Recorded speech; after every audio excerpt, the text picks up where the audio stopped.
लगेच महाग खरा झाला गे बापा. ए हाई बायका येती बसली आहेत आता खरा मागते माझ्याकडून. कशी लपवू आता. कांताबाई खरं घ्यायला गेट दिसतावं. हाई बघता बदमाशा उगे मुगे राहा. पहिलंच काकांचा खरा महाग झाला ना मा जसा बोंबलते मी काकांचा लपून खरं नेता गे. ए बापा माझ्या माग खऱ्याच्याच माग भिडतेत गे बापा.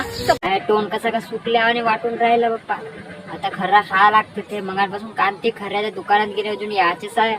किती वेळ लागते का बाप्पा इले यायला. याचीच वाट पाहत आहे कवा कवा येते तर. ते पा येऊन राहिली इले खराच मानतो. अहो कांते देणं 2 खांडी असून तर तू या का दिलीस तर का होतेस. बापा तर मी खरं घेवायला गेलो होतो का खोबराचं तेल घेवायला गेलो. दिलीस तर का होतेस. मी घराच्या बाहेर निघलो का खरंच घेवायला जातो का. मला दुसरे काम धंदे नाही राहत का. म्हणजे दिवसभर का खरंच चरत राहतो की मी.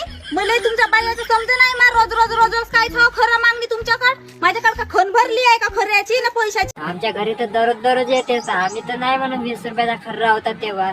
मी दररोजच देव तुले ना. तू मला आता देऊन नाही राहिलीस. दिलीस तर काय होते.